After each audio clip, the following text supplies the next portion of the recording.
Health insurance అబ్బాయికి డబ్బులు ఇస్తూ మనోజ్కి అడ్డంగా దొరికిపోయిన రోహిణి చెంప పగలగొట్టిన మనోజ్. అసలు ఇదంతా ఎలా జరగబోతుందో తెలుసుకోవాలనుకుంటే ఇప్పుడే మన ఛానల్ని సబ్స్క్రైబ్ చేసుకొని పక్కనే ఉన్న బెల్ ఐకాన్ని క్లిక్ చేయండి.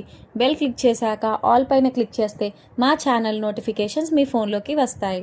ఇన్సూరెన్స్ ఏజెంట్ అవన్నీ చెప్పిన తర్వాత మనోజ్ అలా ఉండిపోతాడు. అసలు మీ మీదే సార్ మేడంకి ఎక్కువ దృష్టి, మీకోసమే ఇంతలాగా తప్పిస్తున్నారు. మీరంటే ఆవిడకి చాలా ప్రేమ. మీకు అసలు ఆవిడ మీద ఏమైనా ప్రేమ ఉందో లేదో కానీ ఆవిడ మీ గురించి ఆలోచించి మీ హెల్త్ ఇన్సూరెన్స్ గురించి డబ్బులు కట్టారు సార్ అని చెప్పేసి చెప్తూ ఉంటాడు. అప్పుడు మనోజ్, నేనే రోహిణిని తప్పుగా అర్థం చేసుకున్నానా? పాపం నా కోసం ఇంత చేసింది, ఎందుకని ఇంత అపార్థం చేసుకున్నాను? ఇదంతా నిజమా కళ అనిపిస్తుంది. ఏ విషయమైనా సరే నా జీవితంలో ఇలాగే జరుగుతుంది. ఆ కల్పన అలా చేసిందని ఈ రోహిణి కూడా అలాగే చేస్తుంది అనుకోవడం నాది బుద్ధి తక్కువ. తను ఏ సిచ్యువేషన్లో అలా మలేషియాని అబద్ధం ఆడాల్సి వచ్చిందో పాపం. చాలా రోజుల నుంచి తన్ని బాధ పెడుతూనే ఉన్నాను అని చెప్పేసి మనోజ్ లోపల ఆలోచించుకుంటూ ఉంటాడు. అప్పుడు ఇన్సూరెన్స్ అతను, ఏంటి సార్ ఏమీ మాట్లాడట్లేదు, ఏమైంది చెప్పండి అని అడుగుతాడు. అయితే రోహిణి ప్రస్తుతానికి రాలేదు, తను ఇంట్లో నుంచి రాలేదు కాబట్టి నువ్వు మాత్రం ఏమీ మాట్లాడకుండా ఇక్కడి నుండి వెళ్ళిపో, నేను తర్వాత మళ్ళీ ఫోన్ చేస్తానులే అని చెప్పేసి అంటాడు మనోజ్. అప్పుడు ఇన్సూరెన్స్ అతను, అలా కాదు సార్, ఒకసారి మేడంతో మాట్లాడాల్సిన పని ఉంది అందుకని. అంటే తను ఇప్పుడు రాలేని పరిస్థితి అయ్యా, మా అమ్మ గురించి నీకు తెలియదు, ఇంకొకసారి నువ్వు ఇలా రాకు, నేను చెప్తాను కదా, నేను ఫోన్ చేసినప్పుడు అప్పుడు వద్దుగానిలే, ఇక్కడి నుండి వెళ్ళిపో అని చెప్పేసి అంటాడు మనోజ్. ఇన్సూరెన్స్ ఏజెంట్ అక్కడి నుండి వెళ్ళిపోతాడు. మనోజ్ మాత్రం రోహిణి గురించి ఆలోచిస్తూ ఉంటాడు. పాపం తన్ని చాలా బాధ పెట్టాను, మాట్లాడాలి, పాపం ఏమనుకుంటుందో ఏంటో, తనకంటూ ఎవరున్నారు? అమ్మ నాన్న ఎవ్వరూ లేరు, మా కుటుంబమే ఉంది తనకి, మేము కూడా తనతో మాట్లాడకపోతే తను ఎక్కడికని వెళ్ళిపోతుంది. పాపం అనవసరంగా బాధ పెట్టానా? అసలే రాత్రి నుంచి ఏడుస్తూనే ఉంది, ఎంత బాధపడి ఉంటుందో ఏంటో అని అనుకుంటూ ఉంటాడు మనోజ్. మరోవైపు బాలు, మీనా, అసలు ఏం జరుగుతుందండి, ఇదంతా ఏమీ బాలేదు, అసలు పాపం ఆ రోహిణిని అంతలా బాధ పెడుతున్నారు కదా, ఎవరూ మాట్లాడకపోతే తను ఏమైపోతుంది, తన ముఖం చూస్తుంటే చాలా జాలిగా ఉందండి నాకు అని అంటుంది మీనా. అప్పుడు బాలు, ఊరుకో మీనా, ఆ పార్లర్ అమ్మని ఇంకా చాలా తక్కువ అంచనా వేసావు, ఏమనుకుంటున్నావు? ఆ పార్లర్ అమ్మ మామూలుది అనుకుంటున్నావా నువ్వు? నీ అమాయకత్వంతో ఏదో చేసేలాగే ఉన్నావే నువ్వు, అస్సలు అలా ఆలోచించకు, ఆ పార్లర్ అమ్మ చాలా తెలివైంది, నువ్వేమీ తన మీద జాలి పడాల్సిన అవసరం ఏమీ లేదులే అని చెప్పేసి అంటాడు బాలు. ఏం చేయాలండి పాపం, నాకెందుకో జాలేస్తుంది తన్ని చూస్తుంటే అని అనగానే బాలు, వాళ్ళ గురించి ఎందుకు మీనా, మన గురించి చూడు, మా అమ్మమ్మ మా నాన్నమ్మ చెప్పినట్టు ఏదో ఒకటి చెయ్యొచ్చు కదా అని చెప్పేసి అంటాడు.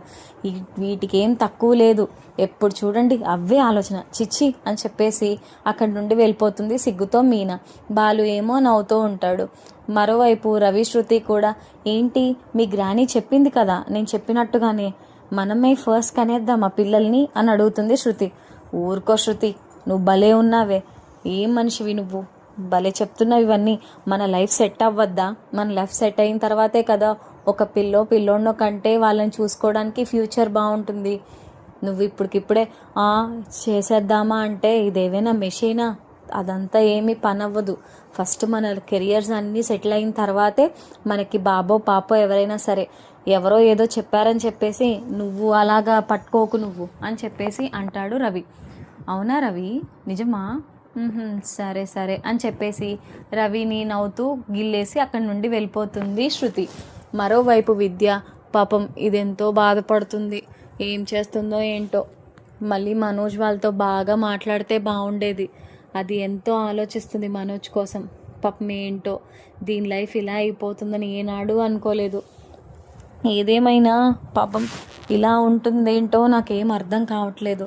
మనోజ్ దాకా అది ఏమీ లేనిదని తెలిసే ఇంత దారుణంగా ఉంటే రేపొద్దున్న చింటూ గురించి తెలిస్తే పరిస్థితి ఏంటి? అలాగే రోహిణి వాళ్ళ అమ్మ గురించి తెలిస్తే దీని పరిస్థితి ఏమైపోతుంది? నాకు ఇవన్నీ తలుచుకుంటుంటే తల తిరిగిపోతుంది అని ఆలోచిస్తూ ఉంటుంది విద్య. మరోవైపు చింటూ కూడా ఆలోచిస్తూ ఉంటాడు. అమ్మమ్మ, ఇంతకీ అమ్మ ఎప్పుడు వస్తుంది?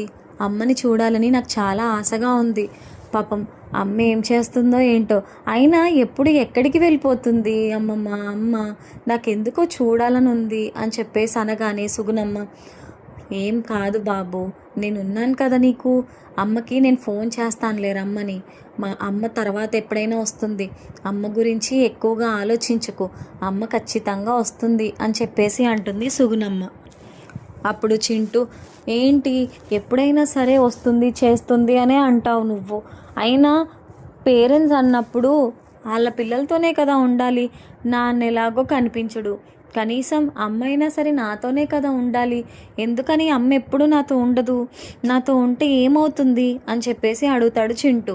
అప్పుడు సుగుణమ్మ, అయ్యో అలా ఏం లేదు నాన్న, అమ్మ నీకోసమే, పని చేస్తే డబ్బులు వస్తే నిన్ను బాగా చదివించవచ్చు, కాబట్టి అందుకనే అమ్మ నిన్ను వదిలేసి దూరంగా వెళ్ళింది నాన్న, అంతకు మించి ఏమీ కాదు, నువ్వేమీ బాధపడకు అని చెప్పేసి అంటుంది సుగుణమ్మ. ఆ తర్వాత సుశీలమ్మ వెళ్ళిపోయిన తర్వాత ప్రభావతి అలాగే సత్యం ఇద్దరూ మాట్లాడుకుంటూ ఉంటారు. ప్రభావతి అంటుంది, అత్తయ్య వచ్చారు, కానీ అత్తయ్యతో మనస్ఫూర్తిగా ఉండలేకపోయాను నేను, ఇంట్లో ఇలాంటి పరిస్థితులు వస్తాయని ఏనాడు అనుకోలేదు కదా, వాటితోనే సరిపోయింది, అసలు నాకు కొన్ని రోజులు ఇంటికే రావద్దనిపించింది, కానీ కేవలం అత్తయ్య వల్లే నేను రావాల్సి వచ్చింది, పాపం ఆవిడ మనసు ఎంత నొచ్చుకొని ఉంటుందో అనిపిస్తుందండి అని అనగానే అప్పుడు సత్యం, ఏం పర్వాలేదు ప్రభా, నువ్వు వచ్చేసావు కదా, ఇల్లంతా బాగుంది తెలుసా, నువ్వు లేకపోతే అసలు నాకేమీ నచ్చలేదు, ఇంట్లో ఉండబుద్ధి కూడా అవ్వలేదు, ఏం చేస్తాము, ఏదో ఒకటి జరుగుతూనే ఉంటుంది, కుటుంబం అన్న తర్వాత కలహాలు ఖచ్చితంగా ఉంటూనే ఉంటాయి, అంతే తప్ప ప్రతి దానికి కూడా మనం బాధపడిపోయి ఇంట్లో వదిలేసి వెళ్ళిపోతే మన పిల్లలు మనకు కాకుండా ఇంకెవరితో చెప్పుకుంటారు చెప్పు, నువ్వు మాత్రం ఎప్పుడైనా సరే అలా ఆలోచించకు, ప్రశాంతంగా ఉండడమే ముఖ్యం, అలాగే నువ్వు రోహిణి మీద అంత కక్ష పెట్టుకోవడం కూడా నాకేమాత్రం నచ్చలేదు, అయితే లేనిది కావచ్చు, ఏమైంది, మనమంటూ ఉన్నాం కదా, వాళ్ళు మన కళ్ళ ముందు ఎదుగుతుంటే ఆ సంతోషం మనకే కదా, కాబట్టి నువ్వు అంత అలా ఆలోచించేసి రోహిణి గురించి పిచ్చి పిచ్చిగా ఆలోచించకు, చెప్తున్నాను కదా, ప్రశాంతంగా ఉండు, పాపం ఆ అమ్మాయి కూడా నీ చేత దెబ్బలు తిని తిని ఎంత బాధపడుతుందో చూడు, ఎంతైనా తనకి తల్లిదండ్రి ఇద్దరు లేరని చెప్పినప్పుడు ఎందుకని నువ్వు ఇంకా తన్ని బాధ పెడుతున్నావు, పాపం తను ఎంత బాధపడుతుందో ఏంటో అని చెప్పేసి అంటూ ఉంటాడు సత్యం. అప్పుడు ప్రభావతి, నాకేమైనా సరదానా, ఇన్నాళ్ళు అయింది, ఒక్కరోజైనా సరే కనీసం ఒక్కరోజైనా సరే దానికి నిజం చెప్పాలన్న ధ్యాస ఏమైనా వచ్చిందా, ఎంత బాధపడ్డానో మీకేం తెలుసు, వెళ్ళానే కానీ అది చెప్పిందల్లా సరే సరే సరే అంటూనే ఉన్నాను, ఏనాడు కూడా లేదు అని మాత్రం అనలేదు, ఎంత ప్రేమగా మాట్లాడేదాన్నో, ఎంత చక్కగా చూసుకునేదాన్నో, ఆ పూలు అమ్ముకునేదాన్ని అంతే, ఆ శృతిని అంతే, వాళ్ళకంటే ఎక్కువగా దీన్నే బాగా చూశాను నేను, అప్పుడైనా సరే నా అమ్మ కంటే బాగా చూసుకుంటుంది ఈవిడ, నేనంతా నిజమే చెప్పేస్తే బాగుంటుందని మనసులో ఏమైనా ధ్యాస వచ్చిందా, ఏమీ లేదు, అలాంటప్పుడు నాకు ఎంత బాధగా ఉంటుందో మీరే చెప్పండి, నేను మాత్రం ఏనాడు కూడా దాన్ని ఇలా చేస్తుందని అనుకోలేదు, సరే ఆస్తున్నదే అని చేసుకున్నాను, తప్పేమీ లేదు, కానీ నిజమైనా సరే చెప్పాలి కదండి, ఒక 2 రోజులు కోపంగా ఉంటాను, 3వ రోజు నుంచి ఇదే నా తలరాత అని సరిపెట్టుకుంటాను కదా, అంతే తప్ప ప్రతిదానికి కూడా అబద్ధాలు ఆడి ఎన్నెన్ని అబద్ధాలండి అవి, అంత దారుణంగా, చివరికి పార్లర్ అమ్మిన విషయం కూడా నాకు చెప్పలేదు, అసలు ఇద్దరికిద్దరు ఎన్ని నాటకాలు ఆడారో, వీడిని కూడా మార్చేసింది, ఆ మనోజ్ గాడు నా దగ్గర ఏమీ దాచడు, అలాంటిది ఆ మనోజ్ కూడా ఎన్ని నాటకాలు ఆడాడు, వాడు కూడా దాంతో చేరి ఎన్ని మాటలు ఎన్ని అబద్ధాలండి, ఇవన్నీ ఆలోచిస్తుంటే మీకైనా సరే కోపం రాదా, మీరే చెప్పండి అని అడుగుతుంది ప్రభావతి. అప్పుడు సత్యం, నువ్వు చెప్పింది నిజమే ప్రభా, నేను కాదన్ను, కానీ ఏదేమైనా కొంచెం ఆలోచించి నిర్ణయం తీసుకోవాలి, తను లేదని చెప్పింది సరే, అక్కడ దాకా బాగానే ఉంది, కానీ తర్వాత నువ్వైనా ఆలోచించి సరే ఇక్కడి నుంచి అయినా నువ్వు ప్రశాంతంగా ఉండు, చక్కగా ఉండు, అబద్ధాలేమీ చెప్పకు అన్నట్టు నీ కూతురులాగా దగ్గరికి తీసుకోవాలే కానీ ఎందుకని అంత దారుణంగా అంత బాధ పెట్టావు తన్ని, పాపం తనంటూ ఎవరికి చెప్పుకుంటుందనే నా బాధ అని చెప్పేసి అంటాడు సత్యం. అప్పుడు ప్రభావతి, సర్లేండి నేనైతే ఏమీ మాట్లాడను, కానీ నిజం చెప్పాలంటే దాని ముఖం కూడా చూడాలని అనిపించట్లేదు, నాకు అసలు అది దాంతో మాట్లాడాలని కూడా లేదు, నన్ను మాత్రం దాని మీదకి ఫోర్స్ చేయకండి, నేను దాంతో మాట్లాడలేను, ఇప్పుడప్పుడే నా మనసు కుదుట పడదు, నేను చాలా చాలా బాధ మనసులో అనుభవిస్తున్నాను అని చెప్పేసి అంటుంది ప్రభావతి. సరే ప్రభా, నా మాట ఎప్పుడు విన్నావు గనక నీకు నచ్చింది నువ్వు చేసుకో, కానీ రోహిణి మీద చేయి చేసుకోవడానికి వీలు లేదు. తను లేనిదే కావచ్చు, తను ఏదైనా సరే, నువ్వు మాత్రం పిచ్చి పిచ్చి పనులు ఏమీ చేయకు, నీ పని నువ్వు చూసుకుంటే సరిపోతుంది, రోహిణిని మాత్రం అంత బాధ పెట్టకు అని చెప్పేసి సత్యం చెప్తాడు. ప్రభావతి కూడా సత్యం చెప్పిన దాని గురించి ఆలోచిస్తుంది, కానీ తన మనసు మాత్రం ఏమాత్రం రోహిణితో అంగీకరించడానికి ఒప్పుకోదు. అయితే అందరూ కూడా వాళ్ళ పనిలో ఉన్నప్పుడు రోహిణి బయటికి వెళ్దామని ట్రై చేస్తుంది. కింద ఎవరైనా ఉన్నారా లేదా అన్నట్టు అంతా చూస్తుంది. మనోజ్ ఇంకా అప్పటికి షాప్ నుంచి రాడు. బయటికి వెళ్దామని చూస్తుంది, ఎవరు కింద ఉండరు. సైలెంట్గా రోహిణి తలుపులు తీసుకొని బయటికి వెళ్తుంది. అయితే బయటికి వెళ్ళిన తర్వాత ఒక అతను వస్తాడు, అతనికి డబ్బులు ఇస్తుంది. అతను ఎవరో కాదు, లైఫ్ ఇన్సూరెన్స్ ఏజెంట్ సురేష్. అతను డబ్బులు ఇచ్చిన తర్వాత అతనితో మాట్లాడుతూ ఉంటుంది. నేను చెప్పినట్టుగానే చాలా బాగా చేశారు, మీ సహాయం నేను జన్మలో మర్చిపోలేను, ఎంత మంచిగా చేశారో, నేను చెప్పినట్టుగానే నా భర్తతో చెప్పారు, ఆ లైఫ్ ఇన్సూరెన్స్ గురించి నా కాపురాన్ని కూడా మీరే నిలబెడతారు, నిజంగా నాకు చాలా సంతోషంగా ఉంది నేను చెప్పింది మీరు చేసినందుకు. లేదంటే మా ఇద్దరి మధ్యలో చాలా చాలా గొడవలు అయ్యాయి, కానీ ఇప్పుడు అంతా కుదుట పడేలాగే ఉంది. నా గురించి మనోజ్ ఆలోచిస్తున్నాడే అనిపిస్తుంది. అసలు ఏమన్నారు మా ఆయన అని అడుగుతుంది లైఫ్ ఇన్సూరెన్స్ ఏజెంట్ని రోహిణి.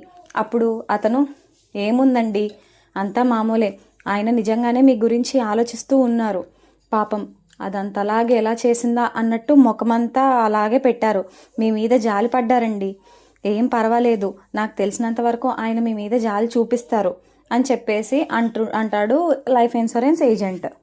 అయితే మిమ్మల్ని బాగానే నమ్మాడనమాట, పోన్లే మంచి పని జరిగింది, ఇంతకు మించి సంతోషం ఏముంటుంది నాకు అని అంటుంది రోహిణి అంటూ ఉంటుంది.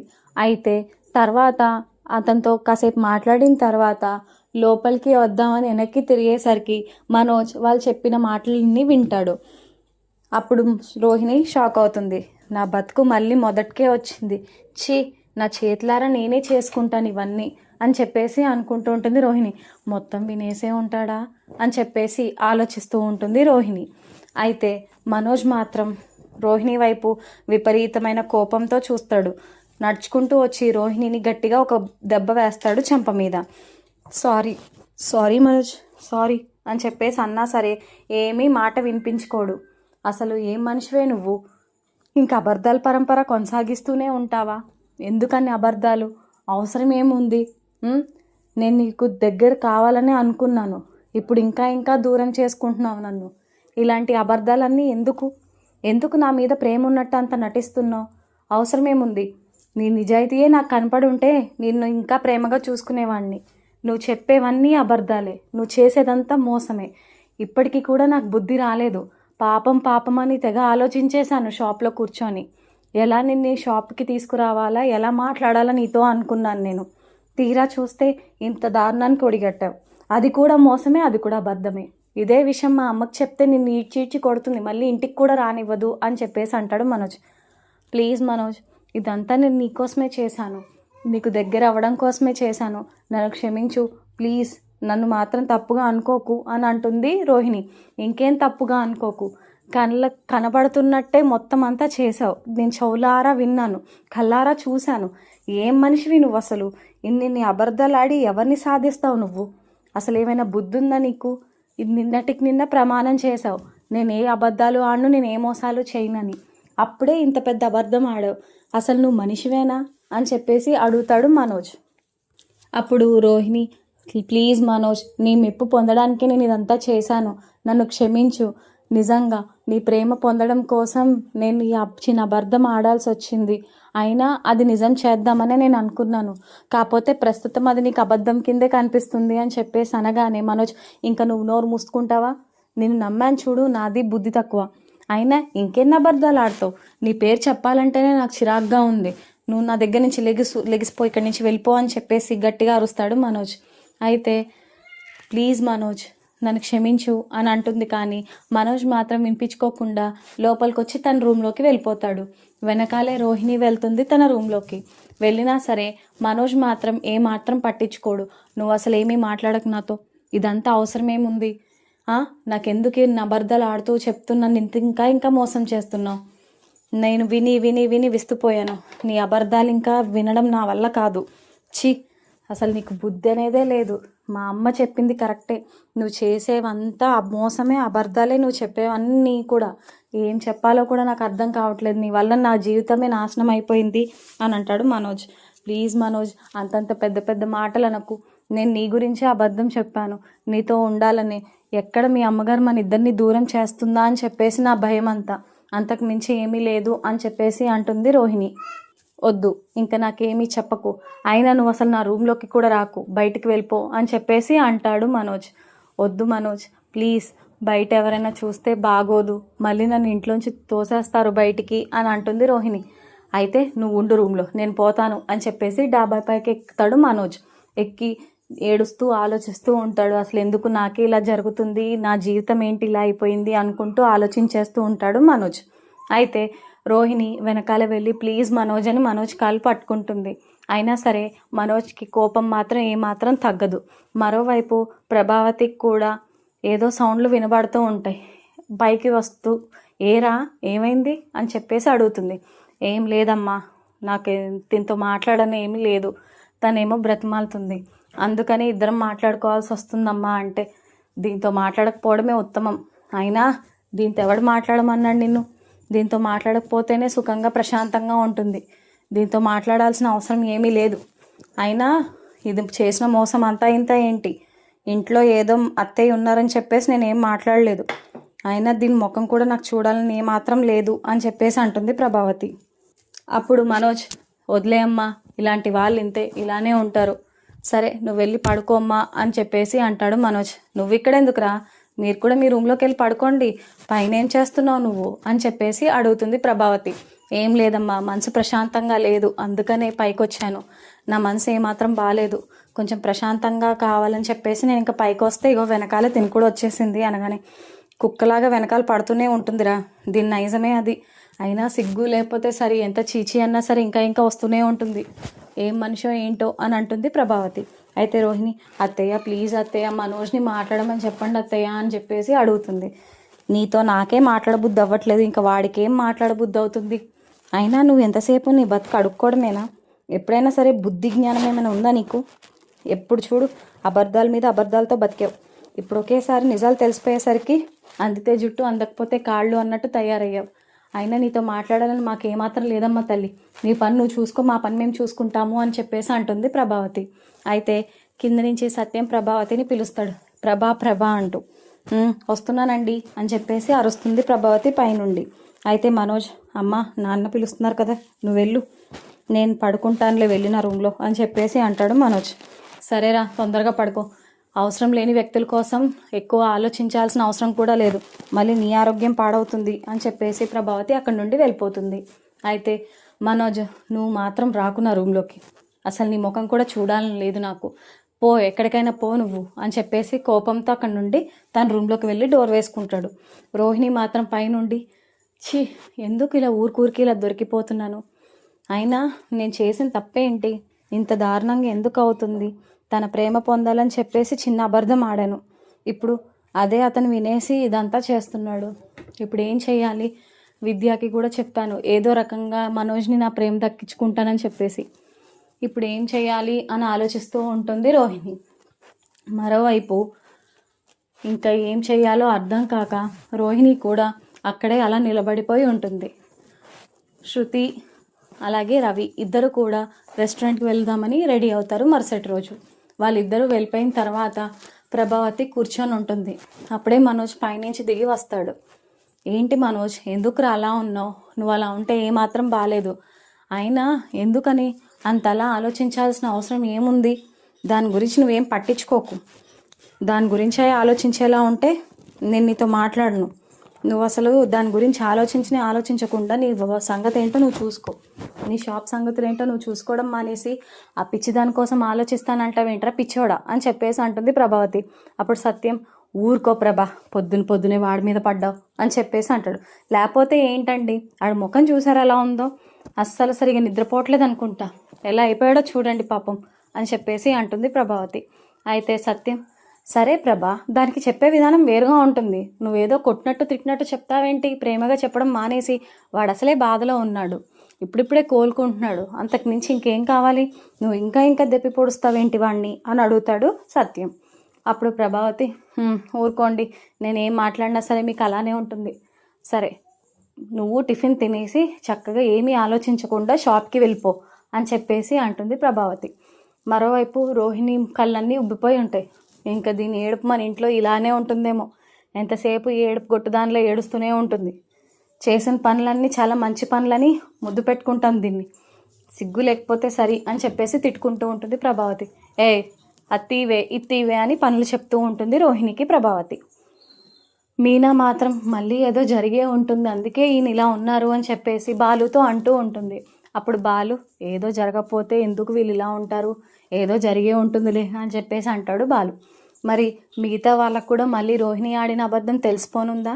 ముందు ముందు ఏం జరగబోతుంది తెలుసుకోవాలనుకుంటే ఇప్పుడే మన ఛానల్ని సబ్స్క్రైబ్ చేసుకొని పక్కనే ఉన్న బెల్ ఐకాన్ని క్లిక్ చేయండి. బెల్ క్లిక్ చేశాక ఆల్ పైన క్లిక్ చేస్తే మా ఛానల్ నోటిఫికేషన్స్ మీ ఫోన్లోకి వస్తాయి. Thank you so much for watching.